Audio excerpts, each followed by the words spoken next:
The CBS Radio Mystery Theater presents...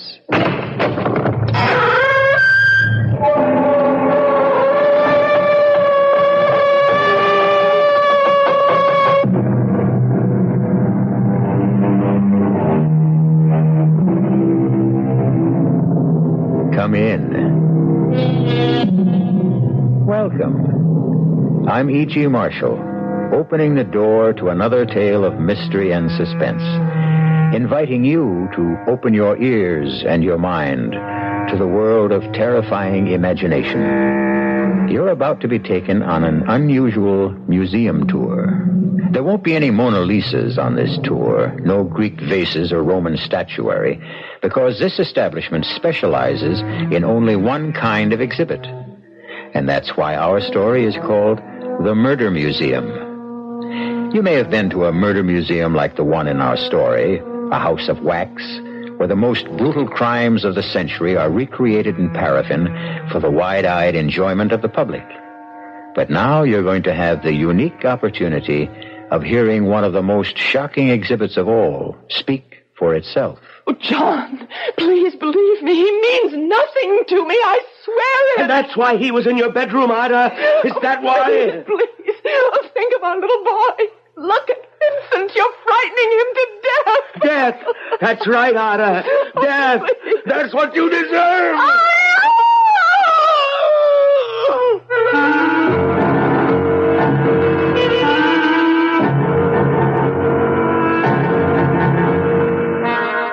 Our mystery drama, The Murder Museum, was written especially for the Mystery Theater by Henry Slesar and stars Michael Wager.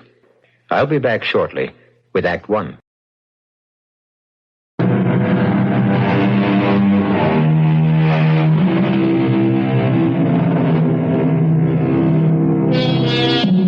Our tale begins inside the Murder Museum itself, the home of Professor Raphael Gallinari's House of Horrors. There's a fair-sized crowd in the museum today. As usual, they listen in fascination to the words of their tour guide as he takes them from one bloody exhibit to another, recreating for them the terrible crimes which have immortalized these criminals and their victims. But there is one person in the crowd who seems reluctant to listen to his words, who hangs back and shields her pretty eyes from the sight of the wax images. Her name is Lisa Brandon. To this day, no man knows the true identity of the madman known as Jack the Ripper.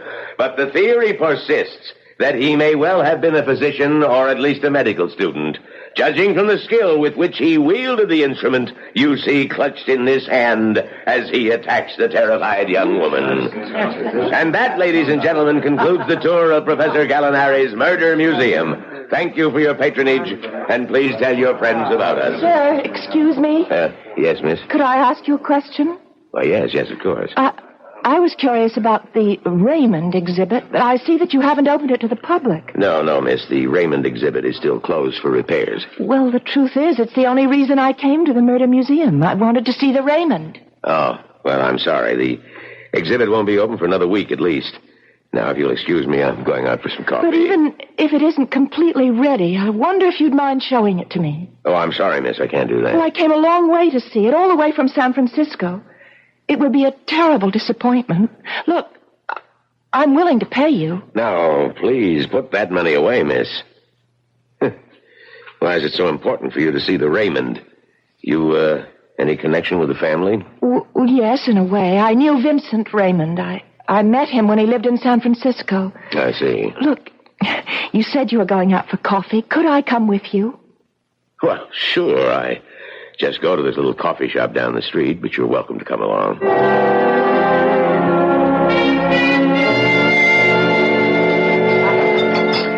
So you knew Vincent Raymond. You an artist, too? No, not really. But my brother owned a small art gallery on Green Street.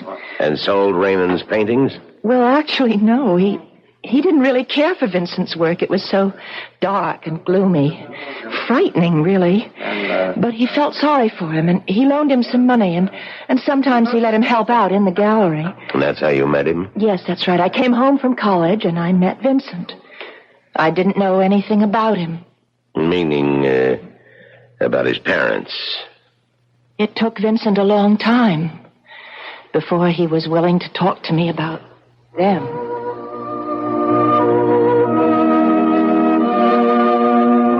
Vincent. Yeah? Isn't that music a little loud? Sorry, I'll turn it down. Are you angry with me or something? No, why should I be? I don't know. You've hardly said 2 words to me tonight.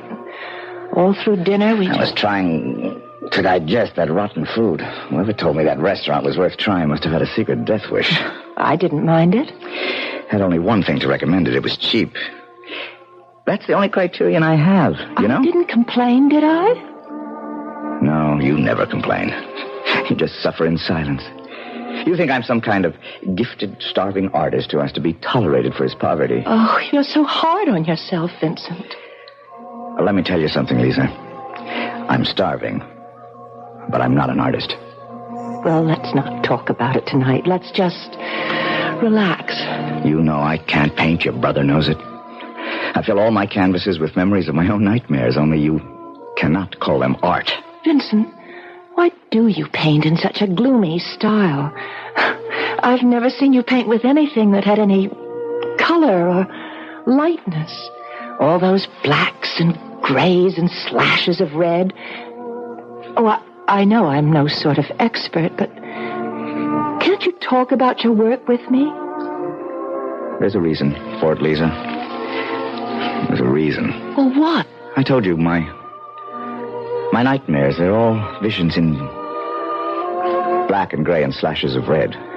Well, then if you won't talk about your paintings, why not tell me about your nightmares? You wouldn't enjoy hearing about them. Or rather, about it. It? I have only one nightmare. Just one. I have it virtually every night. Sometimes it follows me into the daylight. I can close my eyes, and there it is. For years, I've tried to destroy it by painting it. Not its details, just its colors.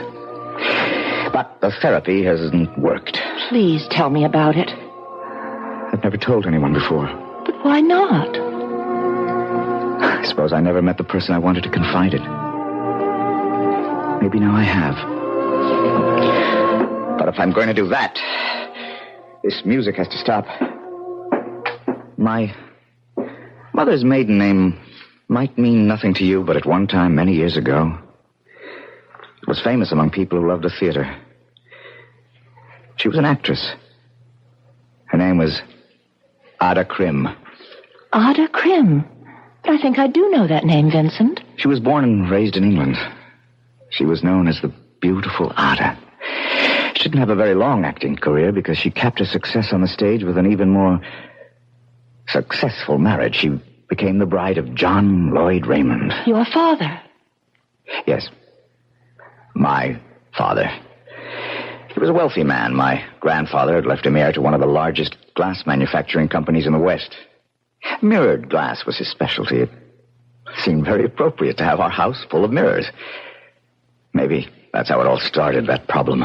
What problem? Well, you know the way mirrors are, Lisa. After a few years go by, they stop being kind. And when that happened to my mother, she had to do something about it. Something to prove that she was still the beautiful Ada. No matter what the mirrors were beginning to say. And what did she do, Vincent? She took lovers. Lovers are the best kind of mirrors for a bored rich woman. Were you the only child? Yeah. I was her only child. At first, I was a pampered little boy, one of her favorite playthings. Then she became bored with me, too. She stopped noticing that I was around. Maybe that's why she never made any attempts to hide her actions from me. She simply didn't know I was there. Vincent, you saw these men? I think I've said enough.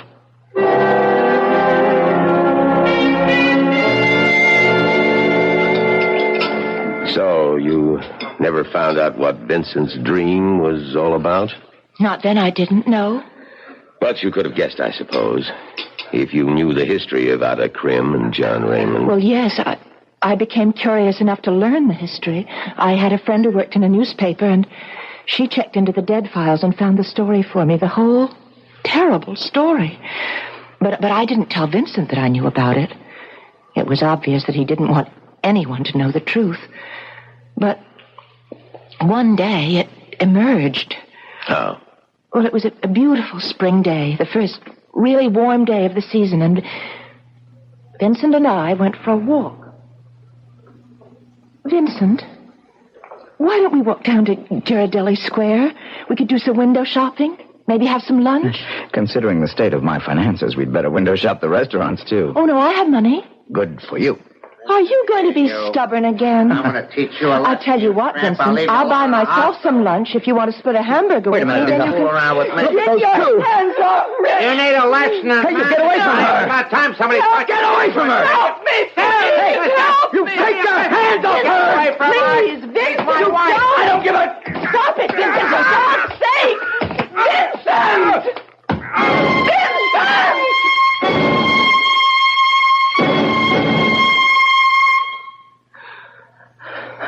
I'm sorry, Lisa. I'm sorry. I shouldn't have done that. I just went crazy. Why? What made you do it, Vincent? You could have killed that man. I couldn't stop myself when I saw what he was doing and what he was But going they to were do. man and wife. Yeah. Man and wife. So were my parents. Was that the reason? Was it because you saw your mother and father quarrel? Quarrel. You think that's all they did? Don't you know the truth yet? Yes, Vincent, I do know. I didn't want to tell you before, but I know that your father murdered your mother. And you know how he murdered her. My father came home early one night. A full day earlier than he was expected. He walked into my mother's bedroom, and that man was there. Might have killed him, too, but he was fast on his feet.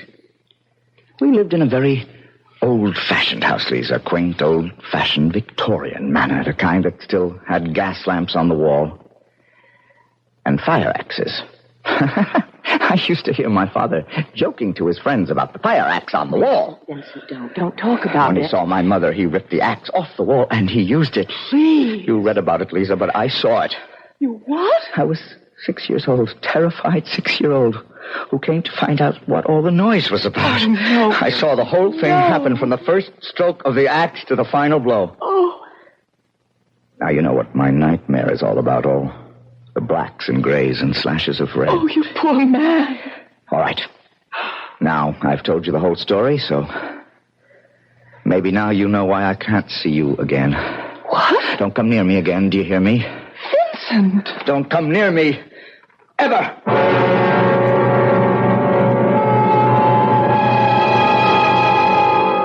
It's been said that the mind is like a haunted house, where the ghosts of the past rattle their chains and cry out their suffering. Of course, that's why we have our psychiatrists and psychoanalysts, and these days, even our exorcists, the house cleaners of the mind. But what will it take to free Vincent Raymond of his demons? Or can he ever be freed? We'll find out more when I return shortly with Act 2.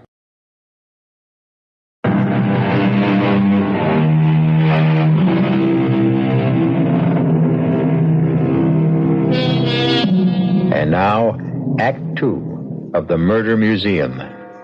Lisa Brandon has come all the way from San Francisco to see the Raymond exhibit.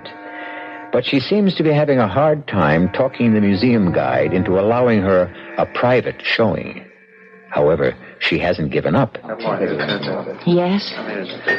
I was in love with Vincent Raymond, and I was terribly unhappy when he walked out of my life. You mean you never saw him again? Oh, yes, I saw him again, but things weren't the same between us. He was tormented by the memory of what he had seen, and it changed his life. The dreams began in the orphanage. They began there and they never stopped. I woke up screaming in horror every time the dream came to me.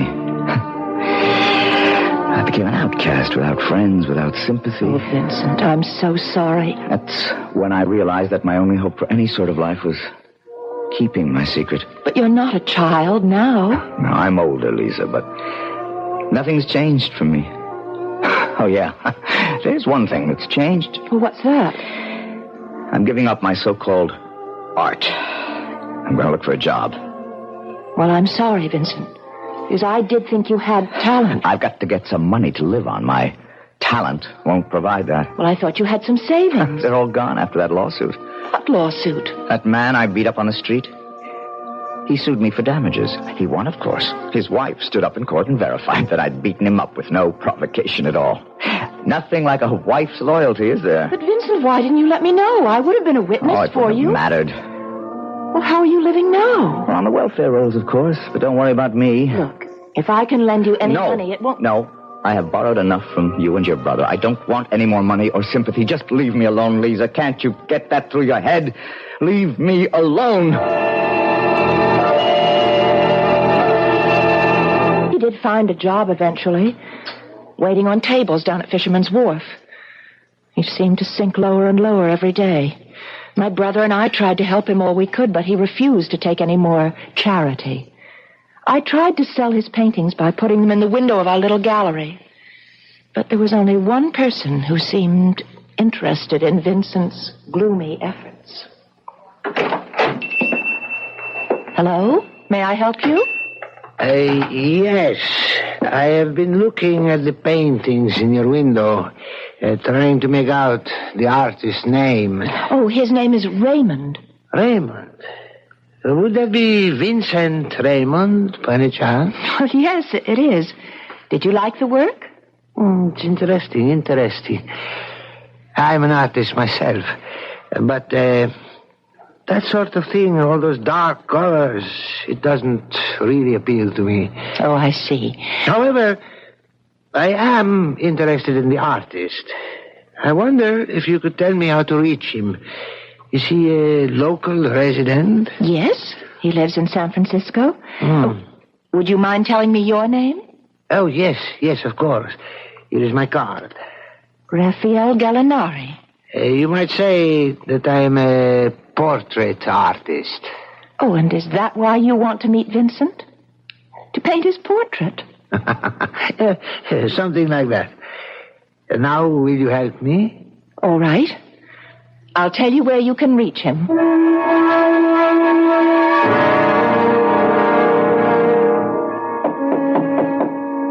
Who is it? Raphael Gallinari. Who? Please open the door, Mr. Raymond. What do you want? May I speak to you for a few moments, Mr. Raymond? I don't know you. I thought perhaps the young lady in the art gallery might have mentioned my name to you. What young lady? Oh, you mean Lisa? May I come in, please? It's about a rather important matter. Oh. All right, come in. What is it you want, Mr... What was that name again? Gallinari. Please, my card. What are you, some kind of bill collector? No, Mr. Raymond. As a matter of fact, I'm an artist, like yourself. Tough luck for you, Mr. Gallinari, if you're an artist like me. Take a look around. You see any canvases in this place? I understand that you are working at a restaurant these days. That's right. Listen, if it's my work you're interested in, they're all at the gallery. Let me be honest with you, Mr. Raymond. It isn't your work I care about. It's mine. Yours? That is correct. You see, I am a portrait artist, a sculptor, actually. So what? This is how we differ in our talents. Yours is dependent on the quality of imagination, while mine is devoted to verisimilitude. If you would permit me, perhaps I can buy us both some dinner and we can talk about our art. If you hadn't mentioned dinner, Mr. Gallinari, I would have said no.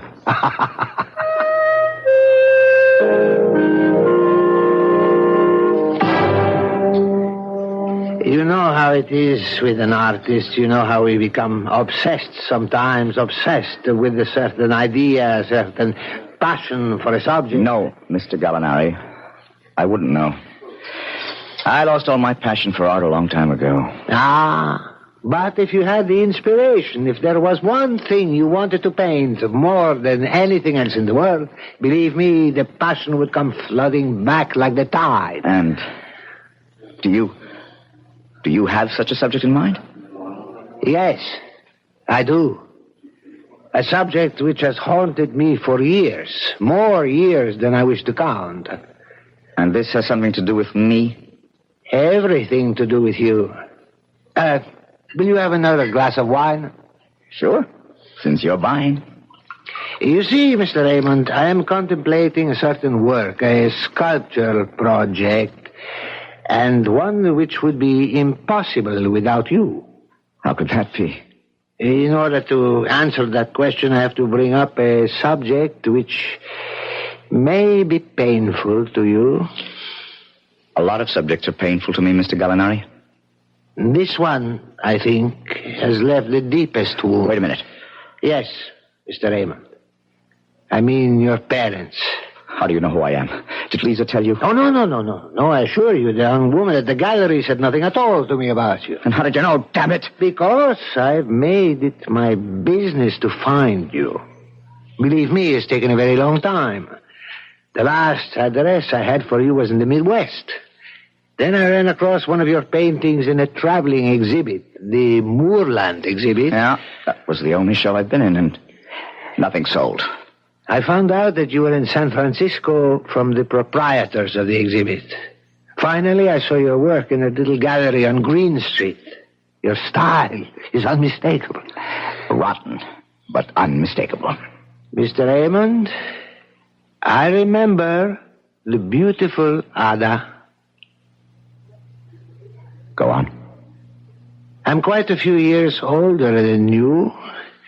I have a very clear memory of how your mother looked on the stage before her retirement. I thought then that she was the most beautiful woman I had ever seen. Beauty is very fleeting, Mr. Gallinari. Like life itself. Yes, I know that. But then, that's why artists are born, aren't they? To capture that fleeting beauty and imprison it on canvas or in clay or in what? Or in other media. Why don't you get to the point, Mr. Gallinari? Your mother's beauty is the point. If I had been the sculptor then that I am now, I would have carved her image then. But alas, I was only a boy. I still don't know what you want from me. I want to sculpt your mother's image, Mr. Raymond. But there is only one drawback. I have no model to work from. There's nothing I can do about that.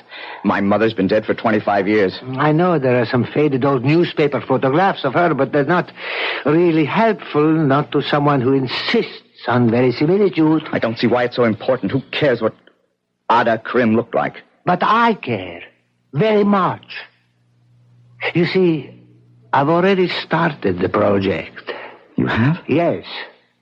I've been using the crude photographs of her as a guide. I've obtained a sort of likeness. Look, I cannot stop you from doing what you please, Mr. Gallinari. If you're asking for my permission... Well, in a way, yes, I suppose I am.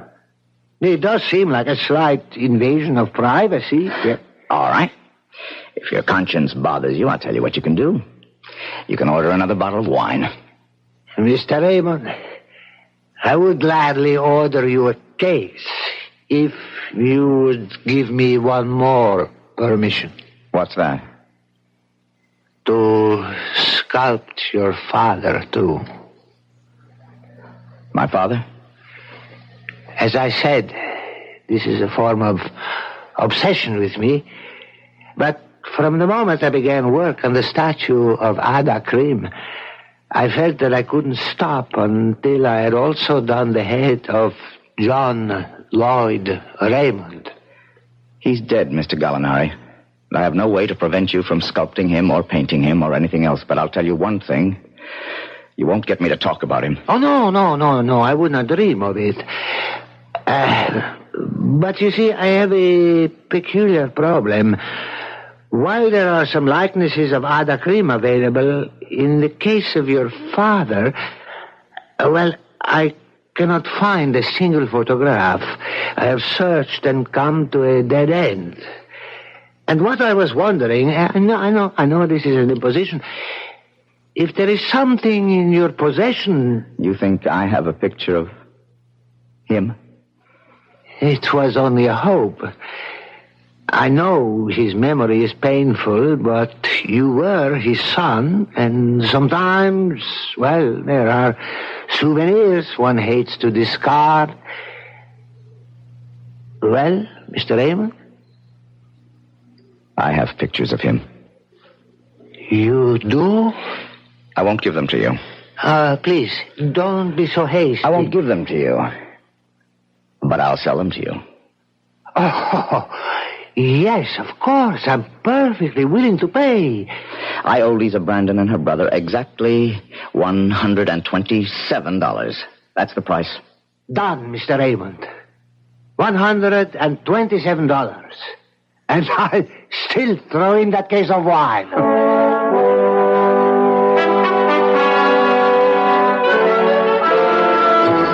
Vincent told me about Mr. Gallinari's visit when he paid me back the money that we'd loaned him. He didn't really care about those photographs he had. He was happy to have gotten rid of the debt. But there was only one thing wrong. I think you must know what I mean. Yes, I think I do. Raphael Gallinari didn't tell Vincent Raymond the whole truth. No, he didn't tell him the truth. He didn't tell him what kind of a sculptor he was, or what use he would make of his work after it was completed. Yeah. And obviously he didn't tell him the medium he would use to carve the statues. No, he didn't tell him that the medium would be wax. And that the subject would be murder.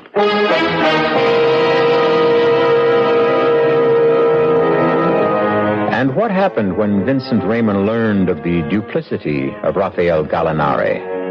Or was it really duplicity? Gallinari said he was a sculptor. Gallinari said he believed in authenticity. And of course, Gallinari paid for the privilege of using Vincent's photographs as a model. But has Gallinari paid enough? We'll find out when I return shortly with Act 3.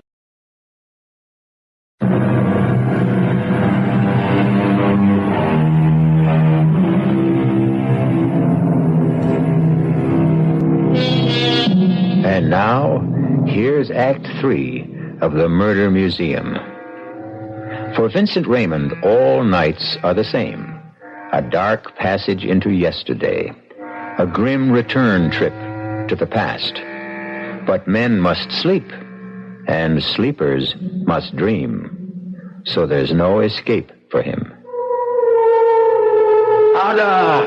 John, please believe me. Ada! He means nothing to me, I swear it. And that's why he was in your bedroom, Ada? Please. Is that why? Please, think of our little boy. Ada! Look at Vincent, you're frightening him to death. Death! That's right, Ada. Death! That's what you deserve! Oh, Ada! no. That's what you deserve!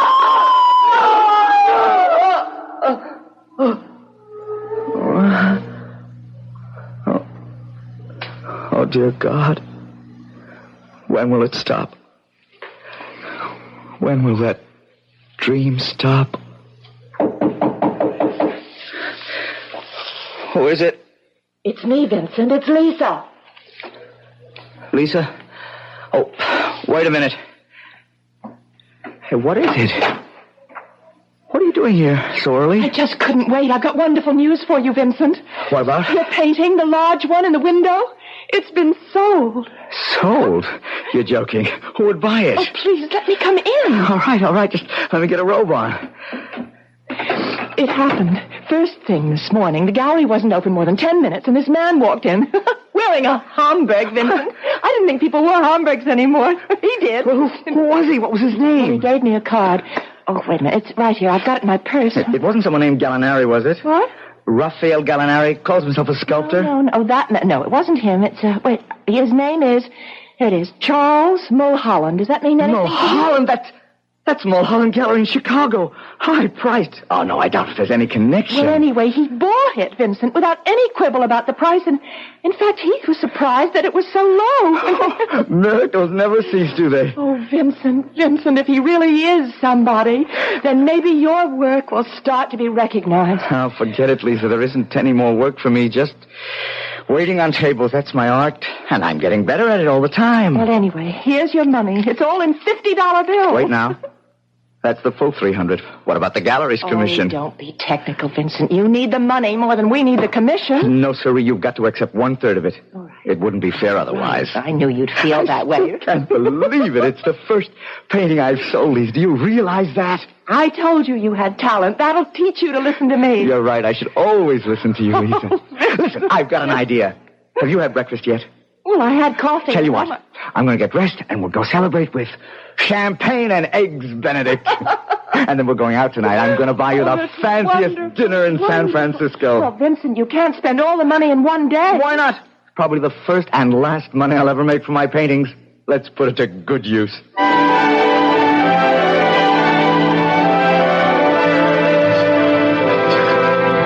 Well, it seems that Vincent had more talent than anyone realized. Those dark and gloomy paintings seemed to have the qualities of genius.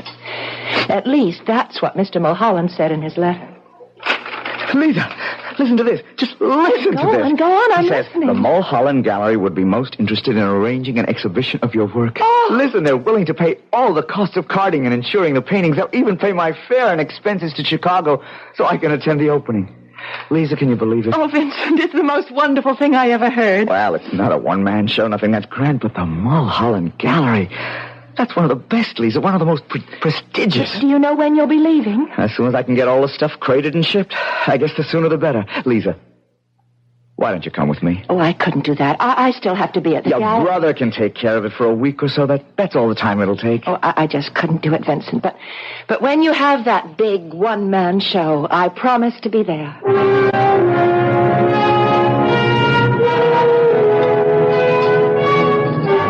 And that was when Vincent Raymond went to Chicago. Yes, that was his reason for going there. A very happy reason. Was the show a success? Oh, it was. The press reception to Vincent's work was very good, far better than the evaluation he received back home. I guess it's true what they say about a prophet being without honor in his own country. In this case, in his own state.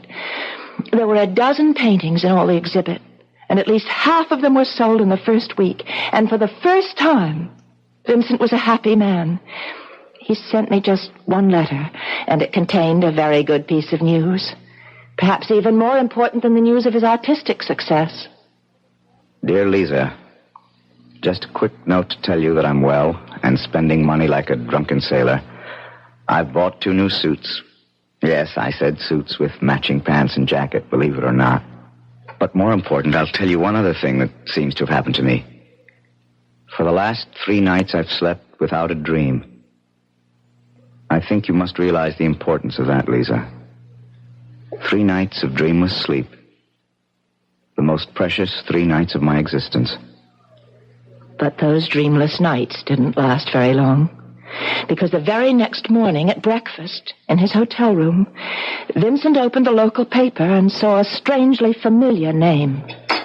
Gallinari. Gallinari? What's that all about? Announcing the opening of Gallinari's Murder Museum. Oh, no. That can't be the same man. The Murder Museum, world's most terrifying house of wax, vivid recreation scenes of crime, passion, and horror never before witnessed. Oh, it can't be the same man. It can't be. Where's that phone number? Oh.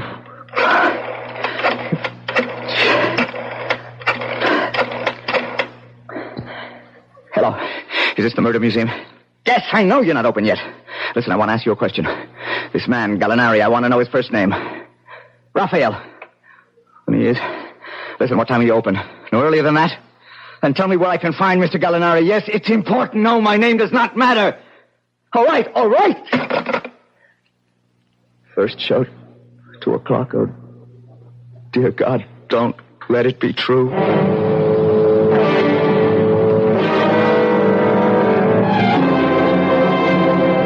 And here, ladies and gentlemen, you see the notorious mass murderer of Huntersville, Nebraska, who not only dispatched his victims with poison, but then mutilated their bodies in the dreadful fashion you see before you. And now, if you'll step to the next exhibit, you will see the latest addition to Professor Gallinari's world-famous murder museum. For the first time in any house of wax, the horrifying axe murder of one of the most glamorous women ever to appear upon the American stage. It's true. They called her the beautiful Ada. And yes, Ada was beautiful as she was faithless. And one day, her wealthy manufacturer husband, John Lloyd Raymond, returned home from a business I've got to ask you something. Excuse me, sir, but I'm still not Gallinari. through with this. Where is he? Does he have an office at this museum? Well, now, please, Look, sir, I've got to see him.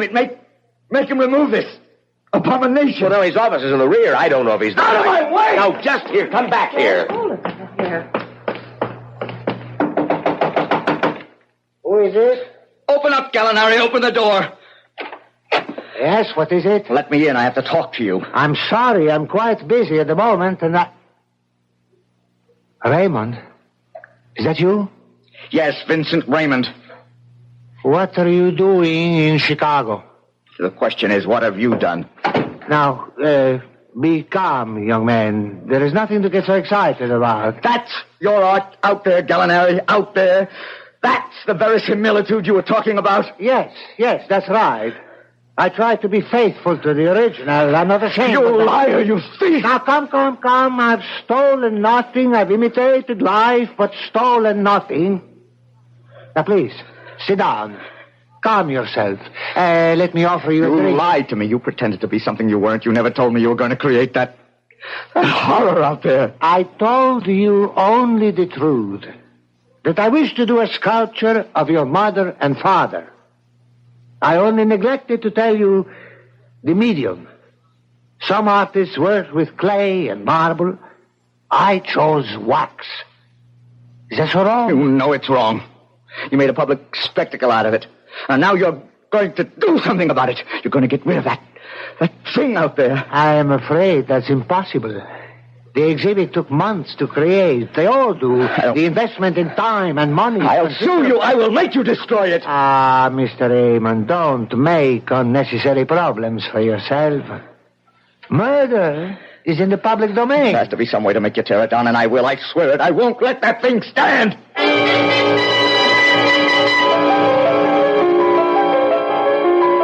Of course, I know myself what happened next.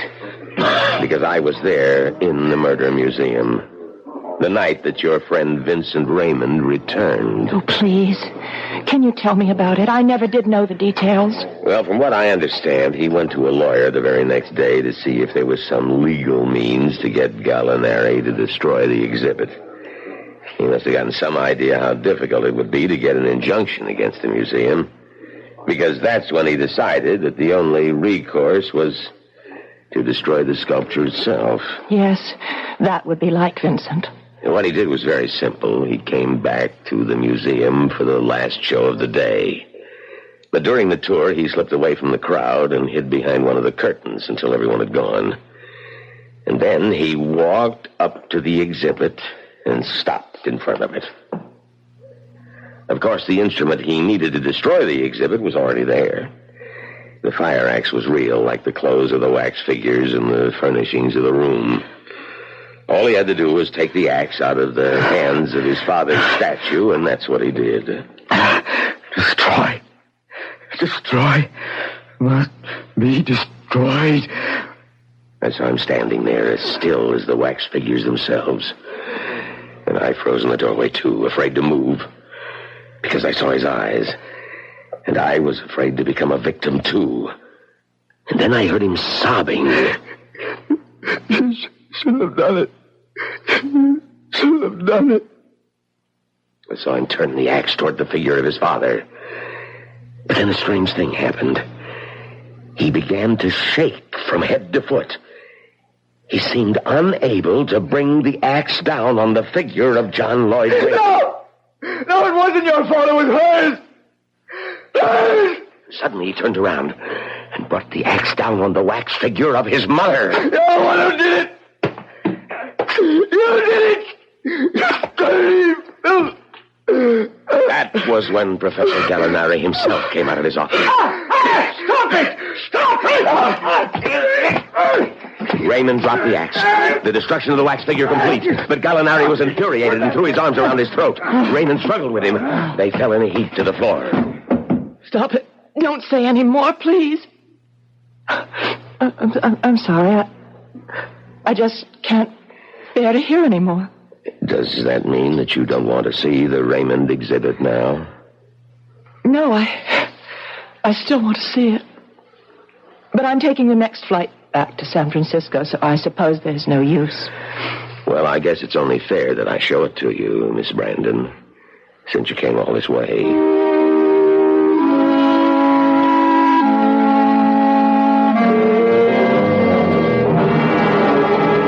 We keep the curtain closed whenever we're fixing up an exhibit or preparing to show something new. This is really very kind of you. Oh, that's all right. I just hope that you don't find the exhibit too depressing. Is it a very good likeness?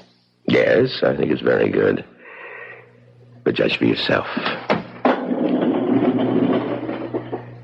As you can see, the figures are all ready, but the furnishings need some work still. Well, what do you think? It's horrible. Horrible. Oh, I'm sorry. I know I shouldn't say that. I did ask you to show it to me. Yes, I was afraid you'd feel that way, miss. Because the likenesses are really very good. It was Gallinari's brother who did the statue of the professor. Naturally, he'd get that right. But that's Vincent, too. Yes. It's just like him. It's a very good likeness of Vincent Raymond. That's just how he looked when he strangled the life out of Professor Gallinari. Right here in the Murder Museum.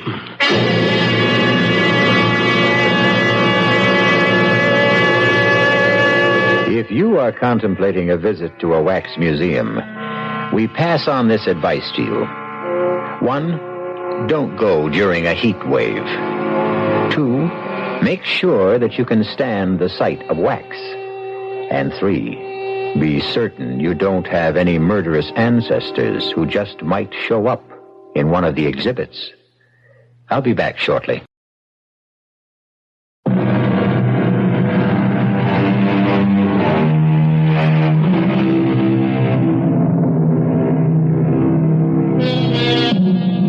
We hope you enjoyed tonight's tour through the Murder Museum. We hope that you'll always come back through the creaking door of the Radio Mystery Theater, because it's the one place you can enter where your imagination provides the real thrills.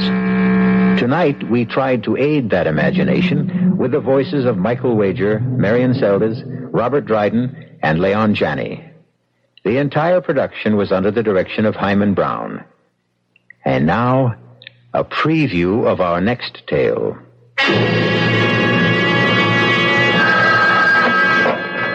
Hello? Isabel, it's Sky. Sky, I've been worried sick. Where have you been? Where are you? At the apartment. Well, I've been calling and calling. The phone must be out of order. I took it off the hook. Are you with her again? There isn't any her anymore. Deirdre's dead. Whoever she was. Whatever she was. What do you mean? She was a witch, Isabel. There was no other way. I had to kill her. You what? Oh, Sky. Honey, there's a letter on the desk. I've tried to explain. And there are letters for the kids. Forgive me. Goodbye. Sky! No, Sky! Sky, don't hang up! Sky! This is E.G. Marshall inviting you to return to our Mystery Theater for another adventure in the macabre. Until next time, pleasant dreams.